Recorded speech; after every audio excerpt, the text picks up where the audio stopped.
Hello,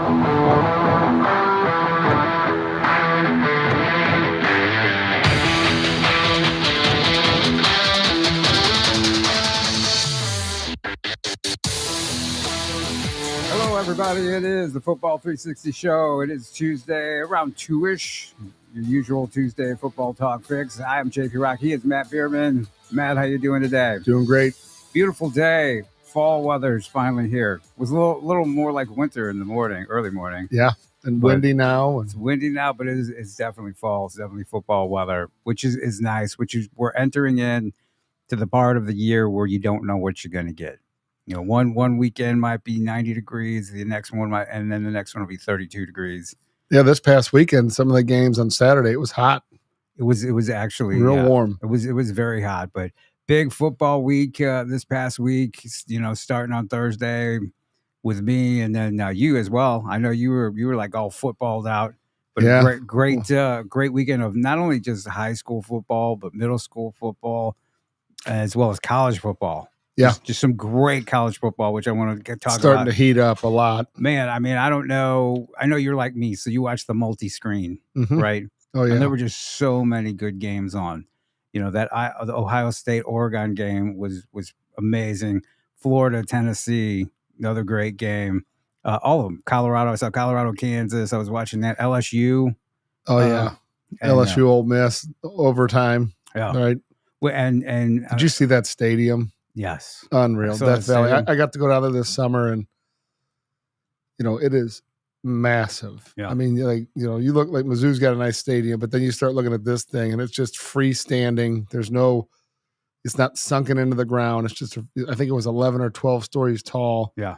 You know, they got the tiger cage outside of it. I mean, what's really mind-numbing, though, it's 100,000+ people there, right? And it's like, where do they all park? Because it's in the camp. It's on the campus. So, like, wherever they can. Yeah. I can't imagine. It's got to be a nightmare getting out of there. Yeah, especially if you're had a few. You know, it's because it is people like to do it. College football games. And people, where's my car? I imagine if everybody's invested in a finder.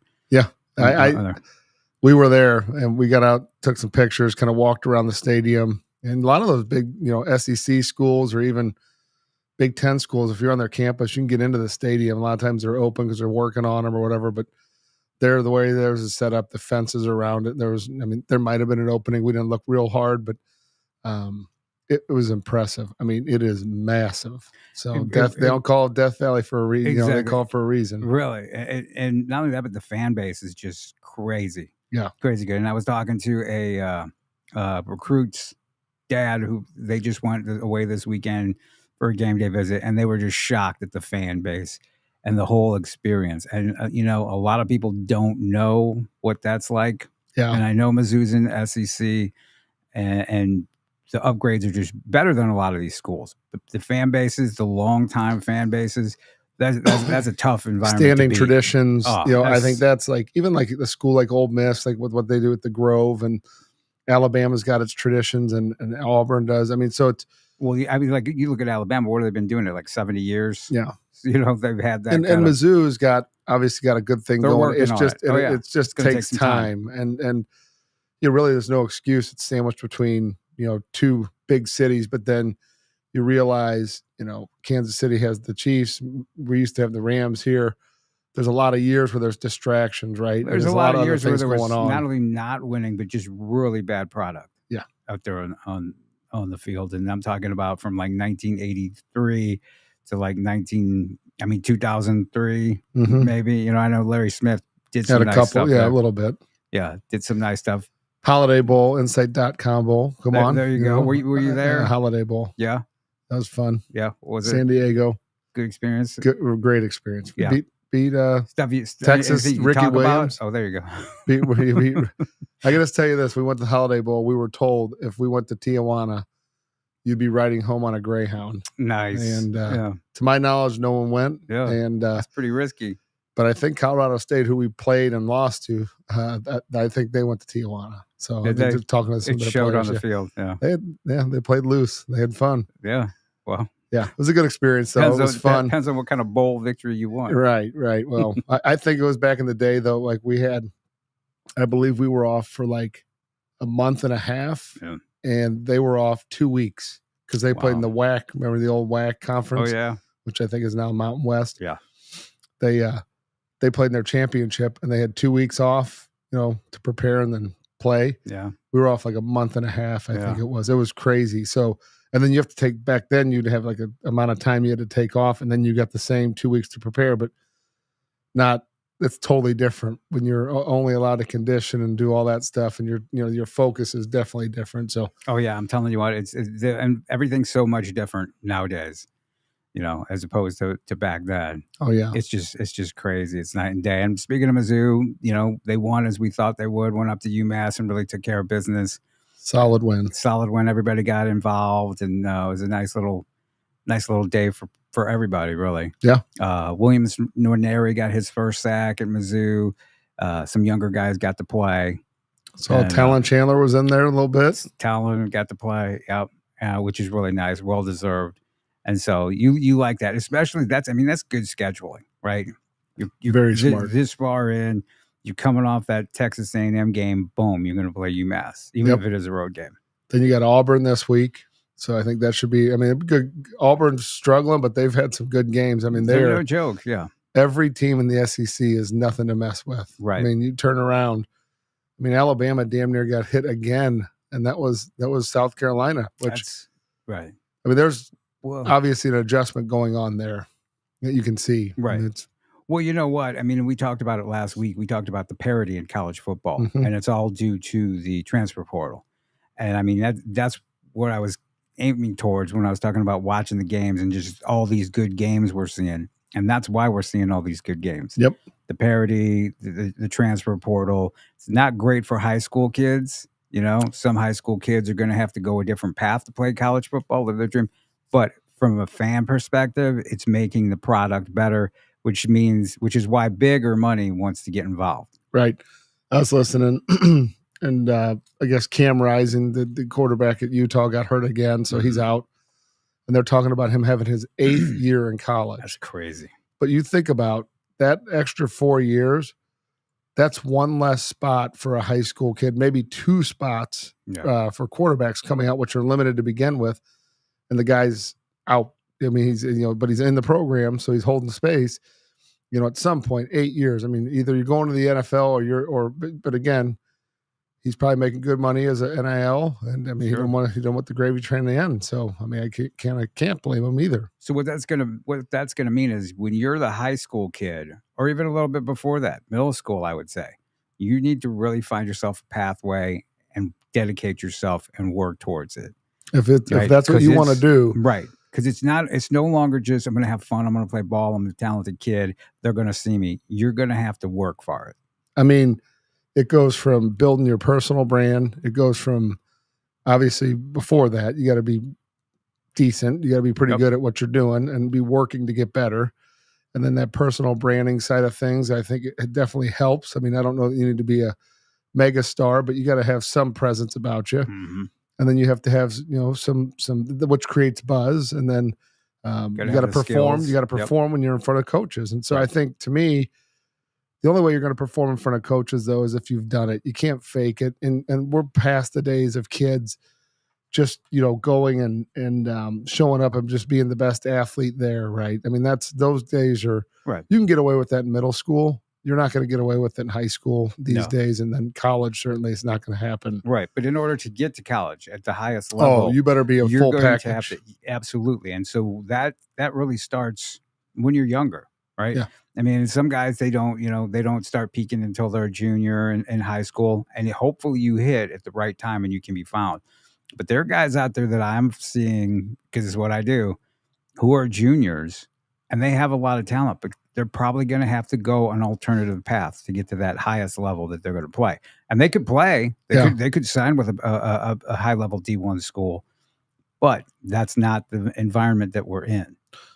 Right. And if there's no compelling argument for them to be a hot item for, a couple of schools to fight over, there's no, that's not it. Right. People don't understand either. Like if you're not a commodity, right? A hot commodity, people don't want you, right? So if you're a guy, for instance, you're a middle schooler, right? Rising freshman or rising sophomore, right? Freshman going to be a sophomore. Yeah. next year, and you start to get buzz because you played varsity, or you were some kid that was on a high-level middle school team, or has gone to the right camps, and people start offering that kid, which people will go, well, why would they do that? Well, because they want to front run kids that they think they're going to have to fight over too, right? Because Absolutely. if the kid's got a buzz about them, the colleges the reverse will happen, right? You talked about those juniors who are like kind of SOL, if you will, like they're just kind of stuck because there's not enough buzz and the spaces have already filled up. So now it's really difficult to overcome. That process started for kids that are in their class. They might be as good, if not better than some of those kids, but some of those other kids have been getting recruited for 3 or 4 years, right? Where they're not going to stop that process to just bring you in as a sight unseen, unknown commodity, right? So I think there's too much of that goes on in the game, and you have to be cognizant of the fact that, and that's where we go back to. I'm a proponent of playing a lot of sports, but I'm also a proponent of understanding what it is you think you want to be. You could be, jack of many, master of none, and they don't want that. They want the master of that specific position. They're not. I won't tell you who it was, but because it's his business. But I had a young man in that I worked with this weekend, a college quarterback, Division I kid, 4-star, I believe, coming out of high school, and he was on a break, and he said, and I'd never worked with him, it was just first time. And, we just dug into basics, right? Just getting him back to feeling good about himself, because you lose confidence of a freshman. If you get there and you're not playing, most of these guys, it's the first time they've never not played their entire life, right? Since middle school or youth, they've been the starter. High school, they're the man. That's why they get recruited. And then they get there as a freshman. And it's like, damn, like I'm relegated to the bottom of the heap. And then what happens is start questioning yourself. You question yourself because, you're not used to that, one. And then you start to realize very quickly, like, damn, they're not even coaching me. Like, they don't care if I do good or bad. Right. And matter of fact, they're kind of jerks to me, right? Yeah, well, that's the perception. Am I doing the right thing? Did I make the right decision? Is this for me? Yeah.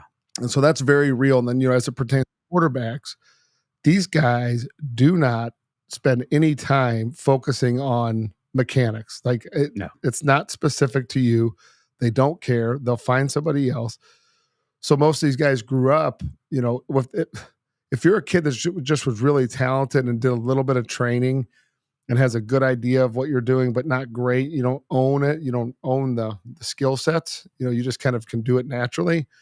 I think those guys are the ones that are really in a dangerous spot because they don't know how to self-correct. And then you get in that position where you're questioning yourself. That's a problem. So, just talking with this young man, it checks every box that I've ever had conversations with freshmen and sophomore that just really feel like, damn, like, what am I doing here? Right. And then it's like, okay, well, I got to get ready for the spring, which is what you're trying to do. Right. But then you're losing confidence because no one's helping you get better, but they're there to win football games. They're not there to make you get better as a freshman. They don't care. Right. I mean, it sounds harsh. And I think some coaches would say, oh no, we're there developing them. And that's the narrative on TV, but that's just not reality. Right. Especially in the transfer portal era where they can just go find someone new. And that's really changed a lot, even just from 10, 15 years ago. They used to have more time to develop guys. Well, we're talking back in the day, Mizzou would have a JV team. Yep. They would go play other teams. Yeah. Right. And now that's gone. Right. And what I find fascinating is it seems like their staffs are bigger, but there's not as much time to try to develop or work with guys. Correct. Well, so that's still NCAA. Some of that's NCAA stuff because they don't let you do, like, the analysts can do stuff, but they're not extra time. You can't go. I mean, like, theoretically, just talking through it, the colleges would be smarter to allow, because these kids are all making money, have preferred vendors that are there in town that the kids can go work with on their own time, because theoretically they can't do it under the guise of practice, right? That person really can't be associated with the school still, because then it falls under the NCAA's guidelines. So I'm sure there's some smart programs that are sending guys to trusted trainers. People. Oh yeah. Right. And you'll see guys shoot videos with kids and when they're there, but a lot of that's just self-promotion. But the hardcore skill development work, that really could propel a team from average to way above average to, if not great. I think, just people assume that's going on at the schools when there's just not enough time. I mean, just at a high school practice, there's not enough time. In a middle school practice, there's not enough time to really dig in on the mechanics. And that's why, we train in season. We see a minimal amount of kids, compared to off season. But those guys that do it, you can see there is a marked improvement. Oh yeah, this past weekend, and I love to see the kids who are coming in during the season and working to get better. And some of them are like varsity starters. They're there every Sunday. It's amazing too. You just watch film with some of these guys, and just you realize how I'm going to try and say a nice term. I just spit it out. They don't know the game.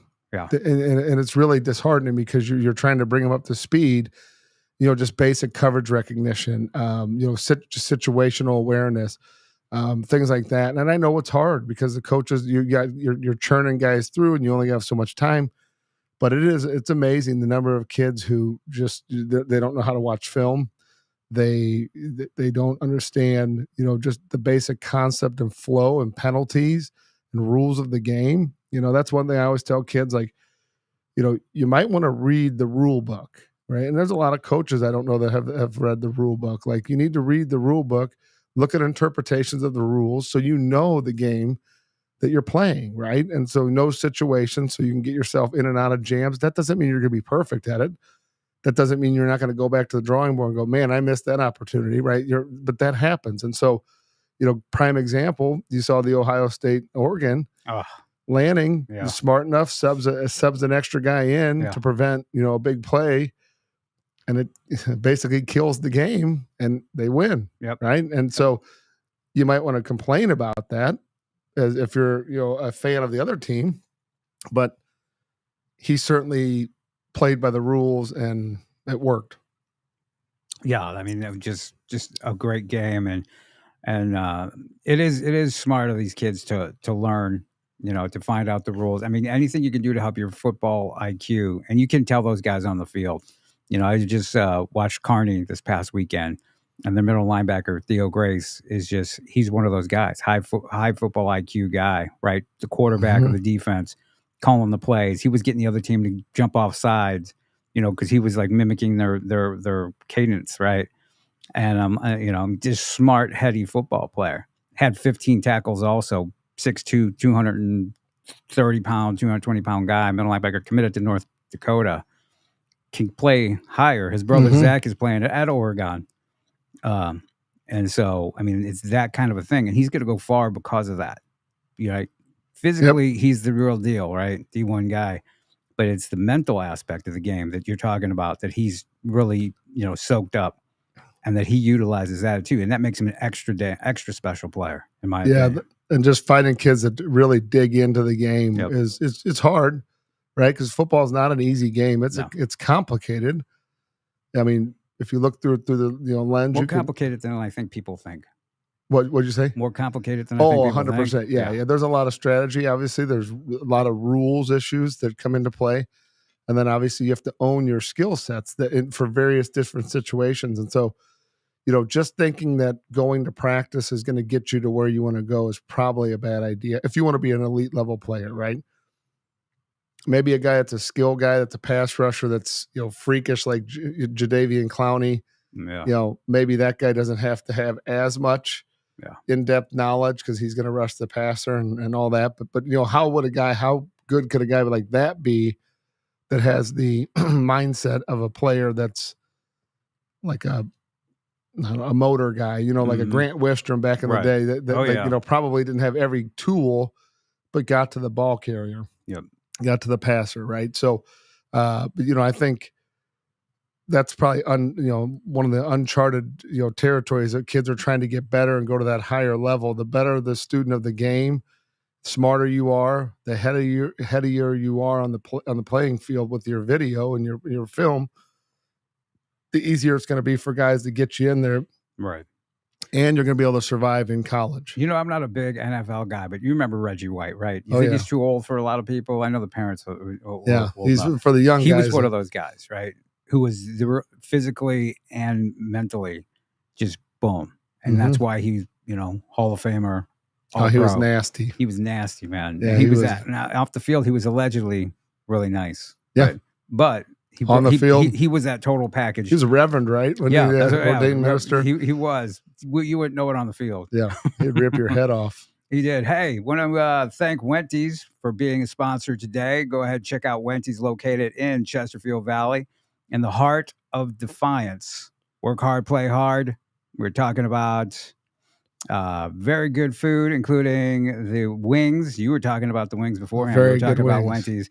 The wings, the smoked meats, and top-notch pizza. Stop by and make some memories of Wendy's and at Chesterfield Airport Road.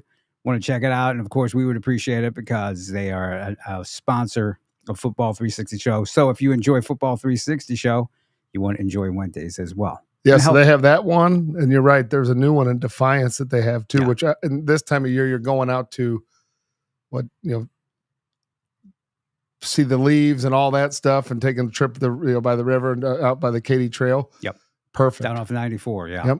Yeah. So there's two of them. Right. Yeah. I heard. Yeah. There's the Defiance one that I was talking about right there. But the one I go to is right here. And that's what me too. And that's what I just threw in there was the Chesterfield Road. But, a lot of listeners out in that area. We got listeners and viewers from all over the place. Yes, we do. Far and wide. So yeah, check out the Defiance one as well. It is really beautiful, especially in fall. You make that drive out there, even if you're going out to one of the wineries, parents, come on back or stop on there on the way out. Beautiful, beautiful weather for that. Yes, it is. Surprises some kids, some people. This is totally off football, but it's apparently a thing now where parents will take their little kids to the wineries. Yeah. Really? Yeah. It's like, okay. Maybe the pumpkin patch this time of year. That's what I'm thinking. But, back to what you were talking about earlier as far as like a personal brand. I was talking to the same parent I was talking to was at a high-level football game day visit. And, the pictures went out, right? That he was there at the game. Mm-hmm. And this is not a super heavily recruited young man. He does have a D1 offer. But immediately after posting his picture on his social media, then the recruiting staff from Kansas State followed him. The recruiting staff from Northwestern followed him. Recruiting staff from Iowa State followed. And that's kind of how it goes. And that's really what you're talking about. And I think it's important for kids to utilize. And I was just talking to a young man and kind of helped him explain to him what he needed to do. And he just put his thing together because he's a very talented kid, defensive lineman, who's put up really good numbers. No social media presence whatsoever. None. Right. And then saying, out of sight, out of mind. I'm not hearing from nobody. Well, So they have analysts that work at these schools and recruiting, offices. A team. Yeah. And so they're scouring to see, and it's a copycat league, right? So like if they see you at a visit there, they're like, oh, wait, we need to figure out who this kid is. They're going to follow so they can start to pick up intel on you, right? Yep. You look at your film. And get your, so you guys should be updating your film as we speak, you high school players, middle school players. It's never too early to start trying to do that stuff and building good habits with it. And even if you're committed to a school presently, keep your film updated, put it out there. Get it out there for people to see. But yeah, I think that's a lesson learned. You want to get to those game day visits, let people know that you're there. That's the important Don't hide it. And, because everybody wants a pretty girl, right? Everybody wants the girl that everybody else wants. Everybody wants a football player that everybody else wants. And very few people do their own homework. So it's real easy for them to like you said, copycat. They're scouring, there's staffs of them. They're just scouring the internet and they see this kid and they see this, and they see the schools that they compete with, whether it be in the same league or whether it be in the region for recruits. Yep. And if they see that kid at this school's game day, they're going to be like, hey, well, we got to get on this kid, right? And that's a lot of how recruiting really works. Right. You're right. To me, the copycat nature, especially then you start getting offers. Yeah. It's over the top, right? Because once that kid starts getting offered, then it's like, well, we need to get in that race, right? And then especially, and that's the tough thing though, is if you see a kid, and this happens every summer, every spring, where you see a kid get an offer, you're like, oh, that's kind of different. It's an outlier from the other ones he's been getting, right? Let's say he's getting group of 5 offers and then a power 4 offer comes in. Yep. Then if you don't see many more of those power 4 offers come in, it's one of two things happening. Maybe someone overshot the runway on it and got a little early on them, or people are waiting and they don't want to, like they're just kind of waiting, sitting back to see what else happens if someone else pulls the trigger. And then, say that second power 4 comes in, then it goes crazy. Yeah. You know, what's funny is in recent years, there's been kids in the area, in the region, where Ole Miss shoots that shot out there, right? Puts that offer to kids, and you think, and me and you have talked before, we're like, hey, did you see where so-and-so got an offer from Ole Miss? Yeah. It's like, yeah, what do you think of that? I'm like, well, maybe. Yeah. You never know, maybe. And then it never materializes to anything. And then they and so there's that out there. That happens. And then there's what I really am impressed by are kids who don't have any kind of social media presence, who not a lot of people talk about. And then boom, they'll pop up with a Big Ten offer. Say Illinois will offer them, right? And then a little while later, Purdue. And then it just grows from there. Those are schools. Now, once they get down like 10 in, it's because of Illinois and Purdue offered them. Right. So other people. Speaking of, did you see that game between those two? Illinois and Purdue, the overtime with the kick, just crazy. That is crazy. I know some Illinois. Some of the fans were like, well, they shouldn't have been that close. And it's like, it's college football 2024. Right. They're battling too. They're battling too. You got to win. And Coach Walters is building something there. Yep. And those coaching staffs used to work together. Yes. So that's kind of interesting, right? Yeah. A lot of Arkansas and Mizzou,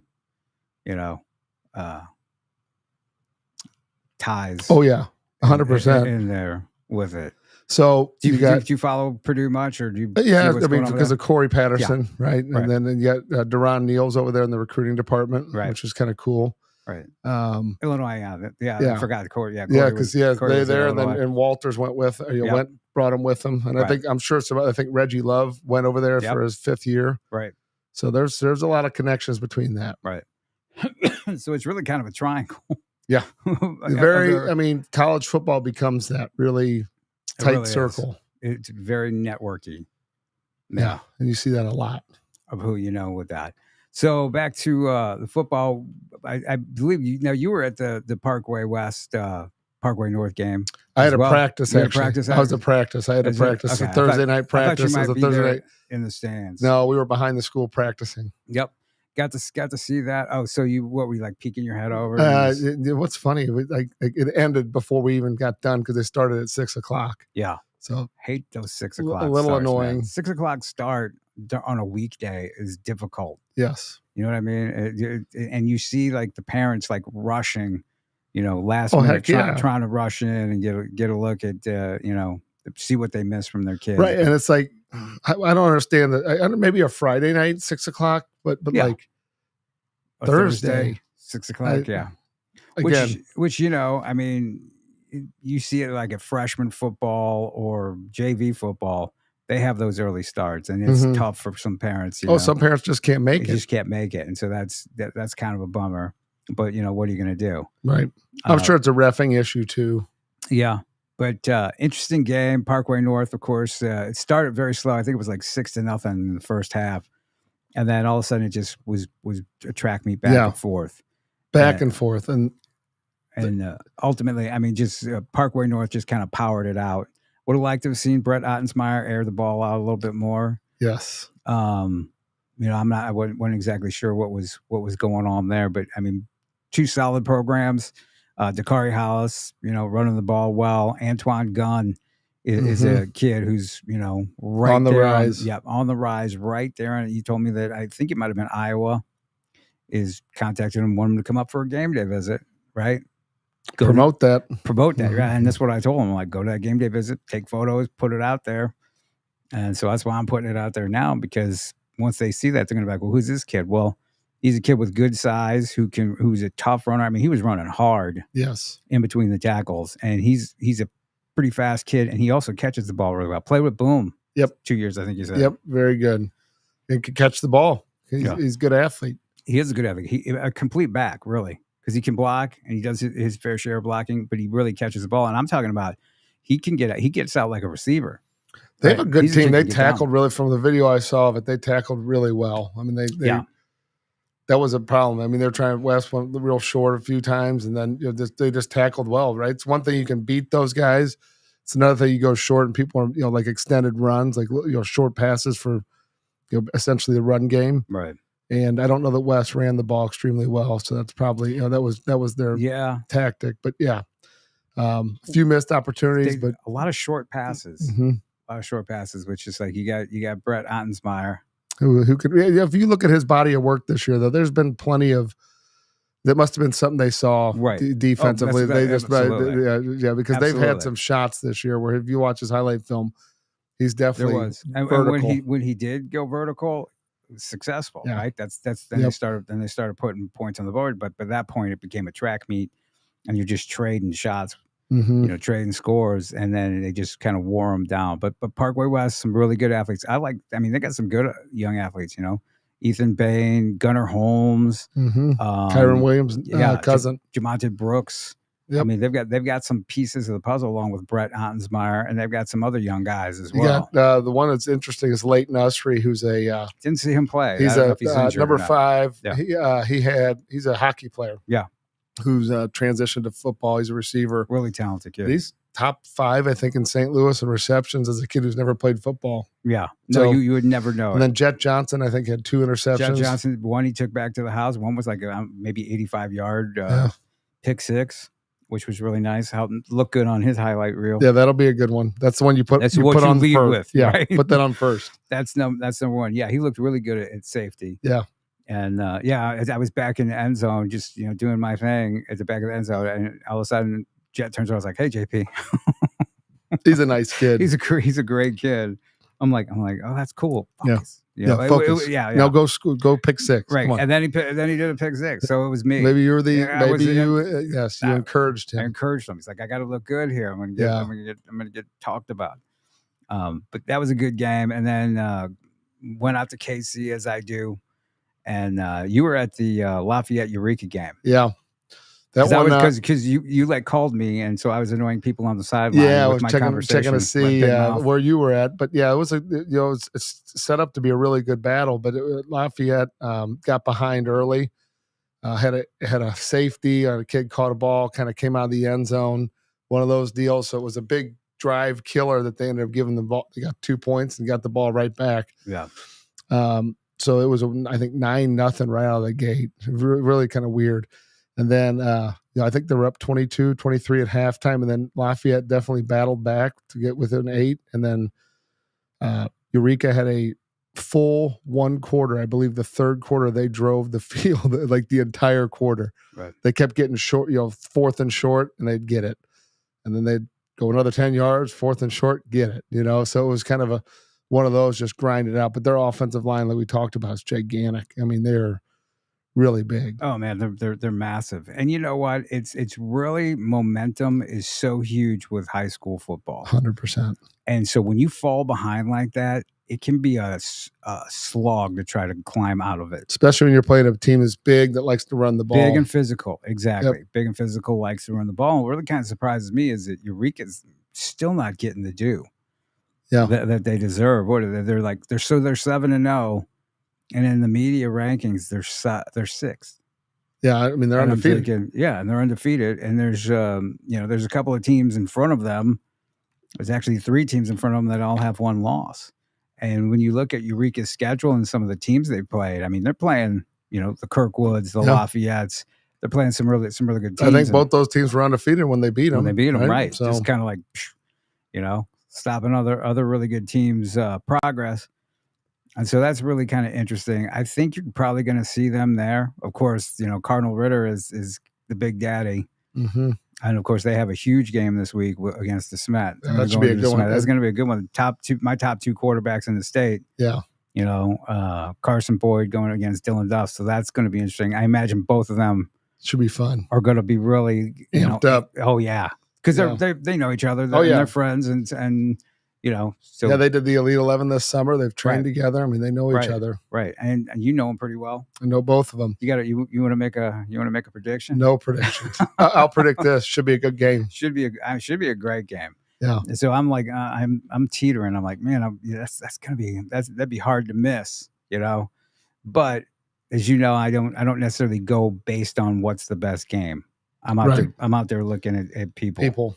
Yeah. They don't recruit teams; they recruit individuals. Exactly. So, other people might go and be like, "Well, I'm going to this game or that game." Just like you were at Lafayette. Now, that Lafayette Eureka game had a lot of college players on it. Oh yeah. Robbie Preckles going to Northwestern, Jack Lang at Mizzou. Yeah. Stephen Mites is going Missouri State, and some other dudes as well who are on there who are just the quarterback from Lafayette, Jack Beal's going to WashU. Right.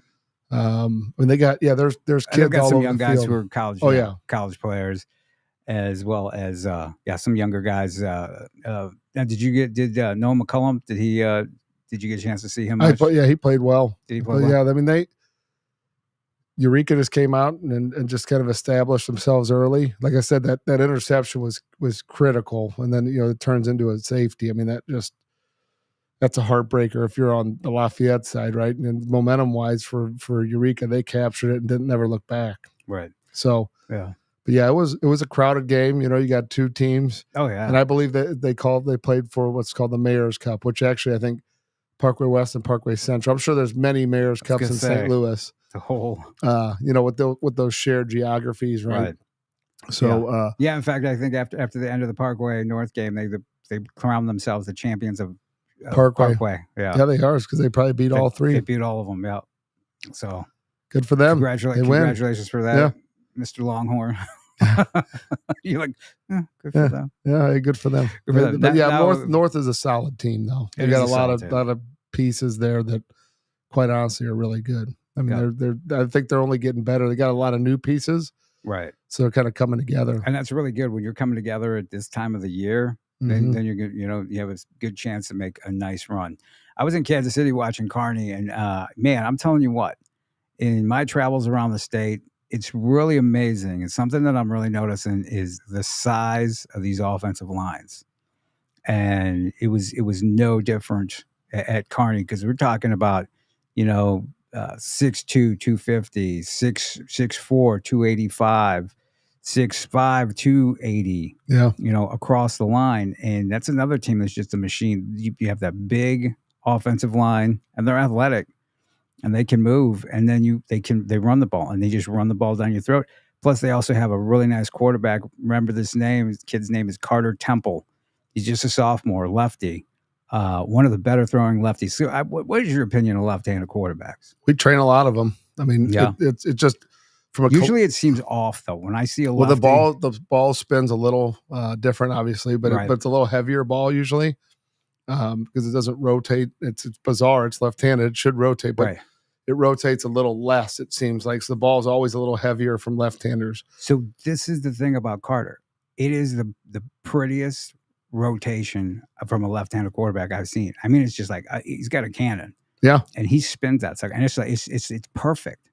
You gotta look at film. Okay, check him out. Yeah, I mean, he's 6'3". It should not dissuade many coaches, because I mean, there's teams that have right hand, left-handers on it. I mean, just sometimes it's better suited if there's another older guy that's a left-hander, so you can kind of fit the mold of play calling.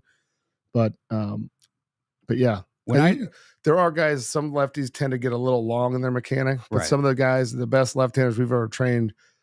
It sounds horrible. They throw like right-handers. They're much tighter with the mechanic, and the ball just rips. Yeah, it's just, and he's a dual threat guy. He's a athletic kid, like I said, 6'3", 195, 4'6", 940 at the KC Varsity Combine this past spring.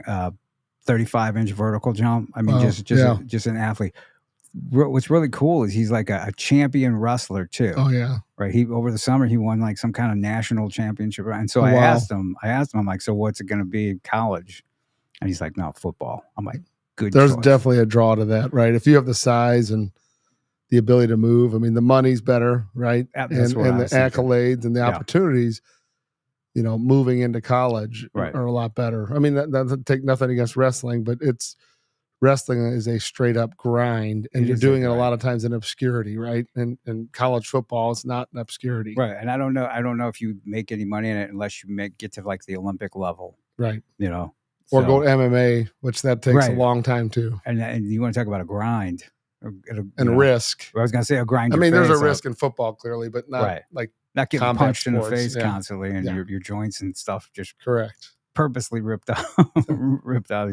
But no, Kearney, I mean, them and Luther North, they're 1 and 2 in the state for good reason. And I just, and I was telling them there, I'm like, man, I see this coming down the pike, state championship wise.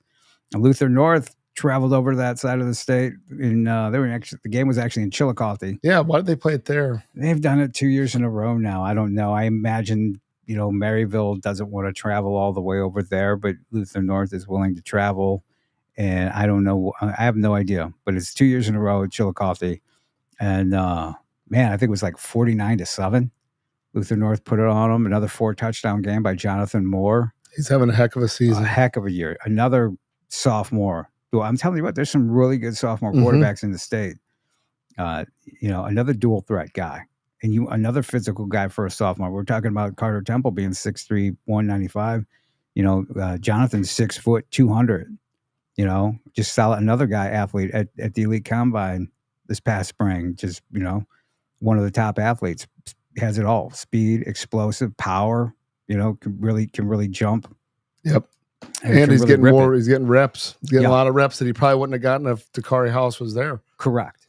So that's interesting. So I mean, and unfortunately, Coach Kyle Wagner wasn't with the team because suspended for 4 games? 4 games. 4 games, and the team just kind of that puts him like what, second round of playoffs? Yeah, something like that. Yeah. But the team just resilient, and that's really a testament to him and the program that he's built there. He has a really good coaching staff. I mean, his assistant coaches are really good, and everybody just stepped up and won it because Maryville's been a championship caliber team. And just really good, and they've got some really good players too. Some of those young men have come to the elite combine last year, and typical outstate Missouri big huge linemen, and hats off to them. So Luther North also looking well.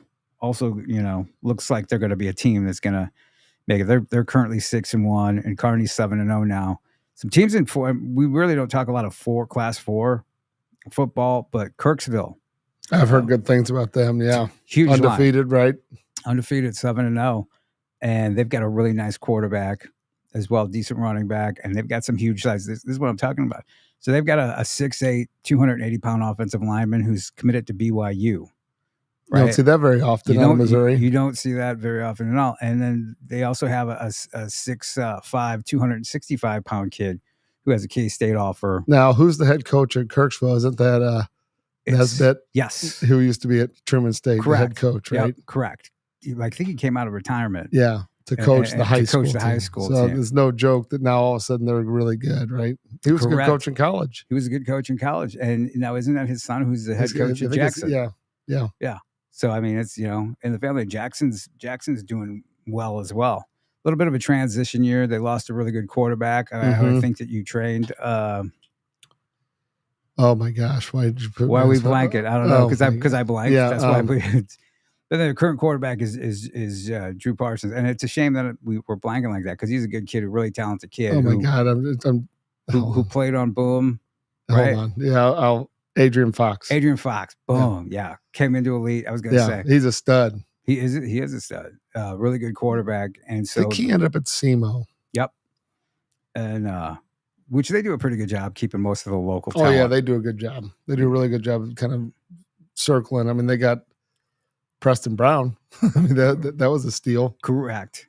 You know? That was a. I mean, Peyton Brown. Peyton Brown. I was going to let you correct yourself. They're not going to get Preston Brown. Right. Now is Preston? Is he? As far he didn't as play I know, this past. He didn't play this past week. He's got a dinged up. He's a little dinged up. Yeah. Got a dinged up. Is he playing this week? Do you know? Don't know. Yeah. It's one of those things. I think he's got to figure out what's going on with his hand, what he's going to do with it. not throwing hand, which is Chaminade was a little curious about that. That's who they played. Yeah, I don't know. I mean, it's probably one of those game time decision things, right? So so we talked about Cardinal Ritter. Platte County's number 2 in the state, of course. Rocco Marriott killing it, just killing it. What did he play, like just a half? I do believe it wasn't football. I think he's played only half a lot of games this year, which is frustrating when you're looking at the total stats for the state and in your really metro area. But he still has 31 total touchdowns, rushing and passing. That's really unbelievable. Yeah. It's, another big kid, 6'3", 209 pounds, dual threat guy. Although I really like him a lot more as a passer than a runner. But I mean, you're a 6'3", 209 pound guy who has a 4.5, 940. You're going to get out there. Yeah. Not a lot of people are going to. They're not going to tackle you. Right. They're not going to get you. They're not going to be able to attack you, or they're not going to catch you when you get in the open field out there. So, Cardinal Ritter just doing their thing. They're coming up against the Smet. CBC, number 1 in Class 6. Right? It's 6-1. Just keep winning. They just keep winning. And that's that's just like kind of a machine, right? I mean, they've lost kids off their team this year. They've lost their starting quarterback from last year. They got Nick McClellan playing. He's putting up great numbers. I mean, they have a great program. They have a system, and they got guys that fill in and believe and win. It really is system and coaching. Yeah, and they have good athletes. I mean, every year they get like top guys out of the 8th grade football feeder systems. Yes. And so even though they might not all be superstars, you have good players who fit your system, who buy in and do what they need to do and play their role, you're going to win. Yep. And that's what you see going on there. Nixa is interestingly number 2 in the state, 7-0. They're rolling. I mean, they're, down in Southwest Missouri, they're beating who they're playing, right?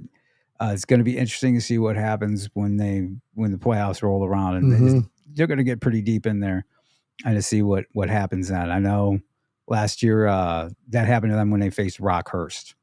All right, and Coach Drink was on the sideline there. Yeah. He's looking at multiple guys, particularly Jackson Cantwell, because he was being kind of verbal down there, talking about him, or just talking like on the field, at him. And interesting guy on the field. Him down there, he's a hoot. Did he come in on the helicopter? He might have. I didn't catch Gary that. Pinkel, the helicopter deal. They still do that, but I didn't catch that part. But and Rockhurst pretty thoroughly beat them. So it's going to be interesting to see if that repeats itself this year. The number 3 in the state, who's been my number 1 since before the season started, is Lee Summit North. Yeah, you've been high on them. Yeah, I mean, and they just beat Liberty North pretty handedly this past Friday night. And I think they're really kind of the team to beat coming out of that side of the state, but we'll see. The Smet, number 4, they're still hanging in there. That one loss to CBC, not really doing them a lot of damage as far as they had a good game against Festus too. So they did. Dylan Duff had a hell of a game. They got some interesting games coming up the next couple ones because they face Cardinal Ritter, and then they face a really good Edwardsville team. Yes. So I don't know if you've got a chance to see or hear much about Edwardsville. No, I know they're good. They're year in and year out. They got a great program. Them in East St. Louis obviously always put, and those are big schools. Those are big schools. Big schools, yeah. Big. Yeah. East St. Louis and Edwardsville are playing this weekend, which is going to be a heck of a game. Yeah. East side. And I mean, I've been to a few of those games over the years, and there's it's fun. It's a good, fun environment. Oh man, it's going to be crazy. I remember watching AJ Epinesa and Jeff Thomas play at Edwardsville a number of years ago. I think it was like our game of the week or whatever. And AJ Epinesa single-handedly took the game over, blocked a punt. He caught Jeff Thomas from behind on a middle screen and like a little jailbreak screen, and he was racing down the middle of the field. And he left his DN position, rushed, turned, and caught him, grabbed him from behind. That's crazy. And then you see him. Actually, I was watching. He had a horrible call last night against him. It was a roughing the passer against Aaron Rodgers, and it was like he made a tackle and was trying to strip the ball, and they said he landed with his full body weight. Well, I don't know how you can try and get the ball out and not land on somebody when they're going down. Yeah. So it's like, yeah, I get it.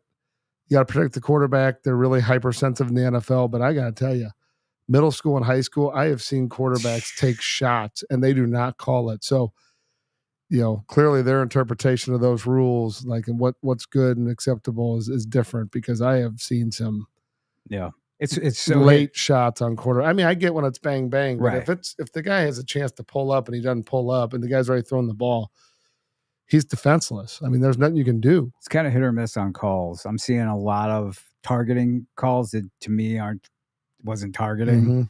Mhm. I mean, again, plays are bang bang. Everybody's going at full speed.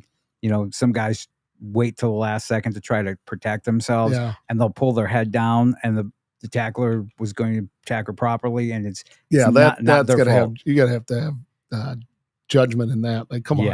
Yeah. That's but it's That one is very frustrating. it's frustrating for me, and And then running backs staying are guilty. They'll Yep. bring their head down constantly, Same thing. right? And I've had some refs. We had a kid a couple weeks ago we were playing against, and he kept lowering his head, and the ref just said, "Hey, you have to stop lowering your head. You're gonna get a penalty. right. Like, you're doing that, and Trying to make that call. Yeah. happen. So he's like, so I'm trying to protect the kids at all costs. And that to me, that's, as a coach and as a referee, that's the first and number one priority, is make sure it's a fair and safe game. Yes. First and foremost. Right. And I get the safety aspect, but you got, like you said, it's got to be a judgment call, and Mhm. you got to see what you got to see. And if it's right there for you, you got to make that call. So the rest of the Class 6 top 10 is Blue Spring South, Lee Summit, Rockhurst. Now you know why I'm spending so much time in Kansas City, because there's all these There's a bunch of them. all these teams on the west side of the state are just really rolling. Sackman 7-0, and Columbia Rockbridge number 9.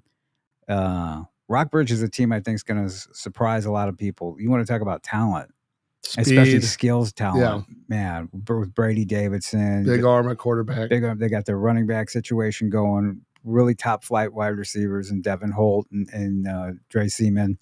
Mhm. I mean, and they've got defense. They've got really good young defensive players. Bookie Kreitz is Yep. He's a having stud. a monster season. Stud. Absolutely. And he played with Boom, right? Yeah. I know he came in and was training at Elite for a minute, and I do remember seeing him at He did a lot of Boom tournaments this offseason. His brother's plays at Miami Central, and he's committed to Penn State as a quarterback. Right. So, and what's fascinating about a player like him is he's one of those young guys where he has it, right? But it's not clicking with him right out of the gate. But yet it's there. It's going to come. Yeah. Boom. This is sophomore year. He's there.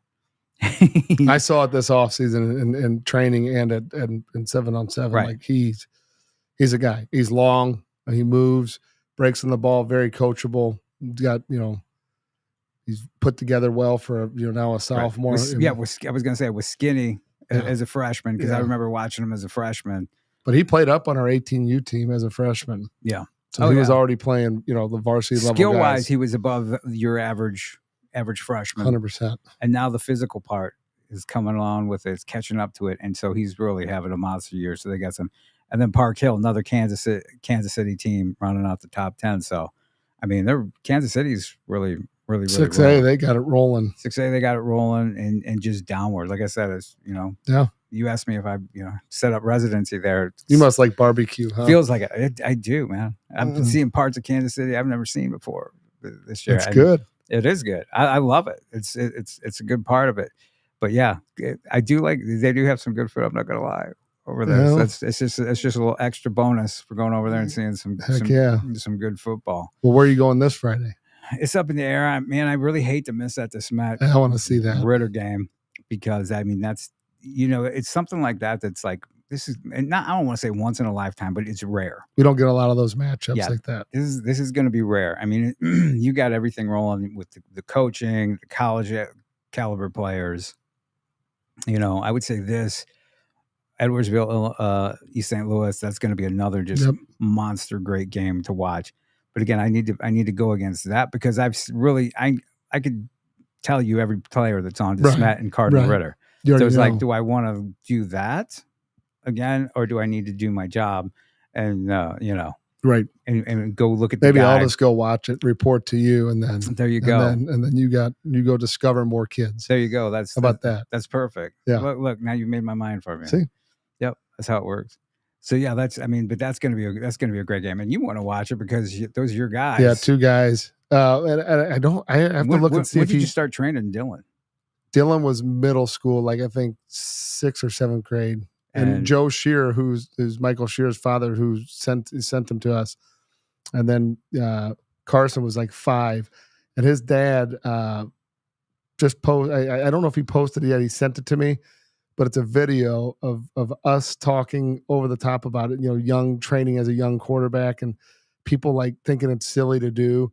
And then you see him as a little. You and Rob, or you and me? You and I are talking about, but Rob had to put a video together of Carson training as a little guy. He's so cute. He's like 5 years old. Yeah, throwing the ball.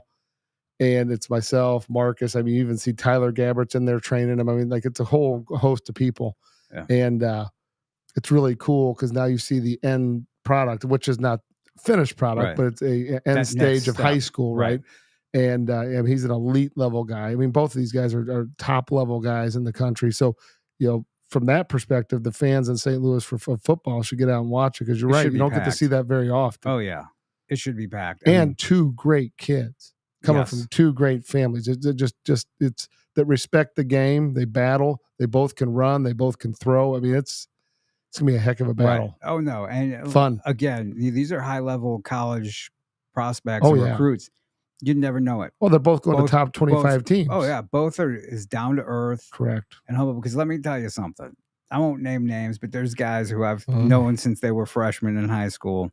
And by the time they get to that level, they'll big time you. I used to like get offended by that. And I'm like, look, eventually that kid's either going to figure it out and circle back and kind of come to his own, or he's just going to flash out. Because usually, like, if you're not smart enough or humble enough to like get back to like, and willing to be like, hey, I appreciate your help or whatever, like, or just be a nice person. Yeah. Like, I never say like, you have to even say thanks. Like, just be a nice person. Yeah. How you doing? Think just like, but then you think you're like you're bigger, and it's like, you're okay. Yeah. All right. Well, you're going to get found out eventually. And usually it does happen. And exactly. That person comes rushing back for, to get back to home base. And I've seen that happen. And they, guys go off and have really good college careers or whatever. And then they come back, and then maybe they're a high school coach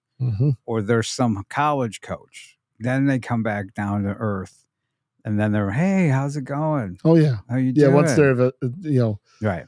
descended back into reality, right? And they're not, everybody's not trying to get their autograph, or in their own head, they don't think they're big deals anymore. They know they're not big deals. But yeah, you can see that kid. You can see kids start getting offers, and suddenly their stuff doesn't stink. And like, who are you again? Right. And you're the guy that was like giving their name to. I mean, I have instances I can tell you for a we could do a whole show on this. There's a kid who I was watching on Monday Night Football a couple weeks ago. I can tell you for a fact he had 0 offers. 0. Yeah. Okay. He ended up going to Western Illinois. I tipped off Western Illinois to him. They're like, oh my God, this is unreal. He goes. Coach that brought him in ends up leaving 2-3 years into it, but he's the guy who got him in there for sure. Yeah. Like, this is how he got a shot. And he ends up playing in the NFL. He's won a couple Super Bowls. Great kid. And I'm not saying he owes anybody anything, but it's like, if he even knew the story behind how he got to where he's at, he's probably not even aware of it. He just knows he ended up at Western Illinois. Right. There were people behind. We trained him a little bit, but we trained 2 of his teammates. And I kept seeing him. I'm like, man, this dude this is unbelievable. He's huge. He can run, athletic.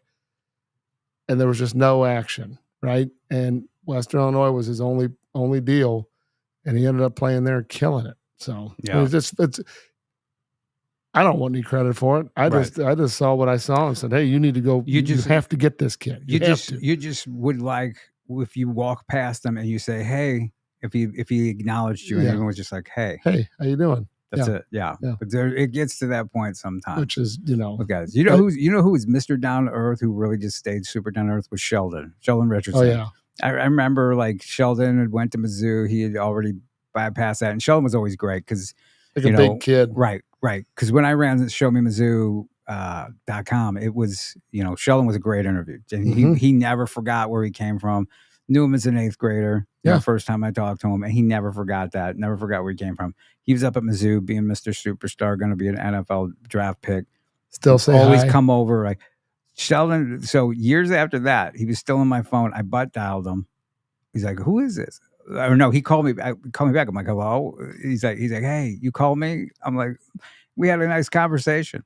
Yeah, right? You know what? And that's the cool Hopefully thing. He wasn't speeding down the highway, but you know. Yeah, right. Well, he learned that lesson. But talk about down to earth. Let me tell you, obviously I have a great relationship with Brady Cook, but one of the things that's always impressed me about him is, he hasn't been gotten to the point where he thinks he's too big of a deal, right? He will invariably, if when he and I start communicating, he wants to know how I'm doing. Yep. Right. Yep. And that's a guy who like legitimately like everything and media is interviewing him about himself. Yep. His coaches are talking to him about what he can do. He's the leader of the team. But when you're big enough to step away and acknowledge the other human you're communicating with, I think it's a good habit to have, right? And we all get caught up in our own stuff. So you can see how it can happen to athletes very easily or coaches. But when you have people that are present of mind that don't fall into that trap and are genuine and they want to know about you and how you're doing, it always just it just makes me smile because it's genuine and he means it. And I think that's why when he gets to where he's going to go, he finishes his career at Mizzou. He's going to continue being successful. He's going to be successful. Yep. I think he's going to get interviewed by NFL teams. They're going to pick up on it, and he's going to make somebody happy. He's going to be one of those guys that they're going to get. He's going to be a pleasant surprise, right? Because they're not going to look at him the way Mizzou fans do when they're winning a game. But there is this pass missed or that pass. So. Anyway, what do you got going on this week? Anything happening with the Elite Football Academy or your team? No, we're finishing up our final 2 games of my season, my little guys, and bittersweet because it's middle school and you kind of end that era, if you will. So I'm trying to enjoy that as much as I can. And then we're starting to prepare for January. Get everything rolling for January. We'll still be doing private training. And in the meantime, though, want to remind people March the 8th. Pay attention, save the date. I'm going to tease it around President's Day. JP doesn't know this yet. I think we're going to have a middle school combine.